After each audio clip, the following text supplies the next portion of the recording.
when it comes to meditation, this is something that I'd not really experienced throughout my childhood.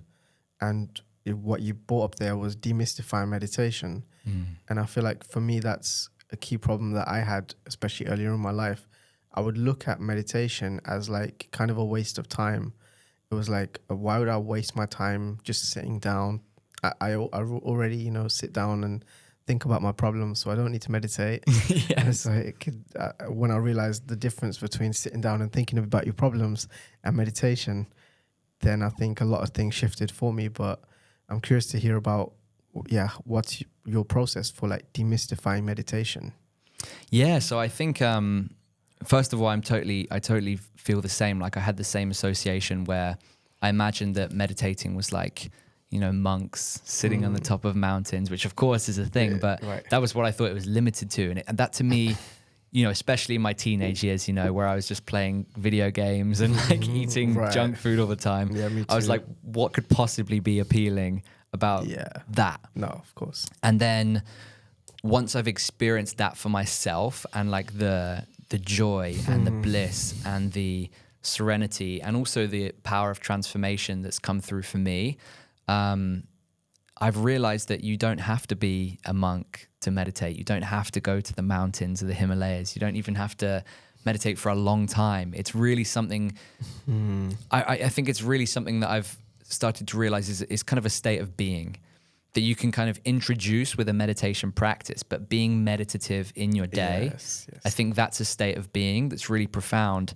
And demystifying in the sense that it doesn't have to be like a woo-woo thing or exclusive to people that are spiritual or see themselves as that way. Like it really can work for everyone in every domain of their life. Like I'm a true believer that meditation can improve all aspects of your life in such a big way. And definitely. Yeah, I've got like a method that I've created to help people create a meditation that works for them and make it super simple. Because like I said, I want to help people create a way of doing it that works for them, that they're going to have no blocks or resistances to actually doing it because they love it and enjoy it so much. Yeah, that reminds me actually of an earlier time in my life when I used to smoke cigarettes. And for me, that was like a relaxing moment. I used to smoke to relax. And then I remember one day I had like an important meeting and I wanted to go out for a smoke. I didn't have any cigarettes and no one was around. So I just went there and pretended like I had a cigarette and was like breathing. Right. But what I realized was actually just doing that calmed me a lot more than the cigarettes. And I went there and I was just like breathing in and out as pretending like I had a cigarette in my hand. Wow. And that kind of what I was doing was breath work, but I didn't know at the time. I was just sort of breathing and relaxing and my nervous system felt super calm. And at the time I thought it was because I was imagining smoking a cigarette, but it was actually just the breathing. Wow. So yeah. That's profound, man. What an introduction and initiation into breath work. Right. Yeah, but you're so right. I think so many people in this world, and we all do it. It's natural as humans. We rely on external things to change our internal state. And then when you're in that state, you're never truly empowered because you're always reliant on something outside of you to make you feel a certain way inside of you. And it's such a profound shift when you realize that all the tools that you're looking for to feel the way that you want to feel are already inside of you. And you can achieve it through your breath. You can achieve it through meditation. You can achieve it through the way that you're being, loads of these different modalities.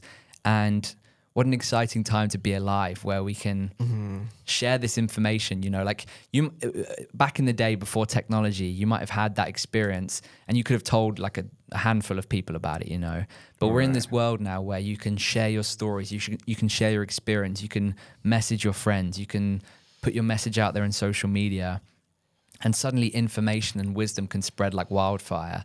And I think I'm seeing, of course, my algorithm is biased on social media, but I'm seeing a huge increase in people looking for ways to be able to find the tools within themselves to change, because I think people are fed up of being reliant on outside things because they know it doesn't work for them. You know, people are addicted to to food, to substances, to certain forms of media, and there's so many things we could look for to rely on externally, and people are a bit fed up, I think, and the tools are out there now for them to change that.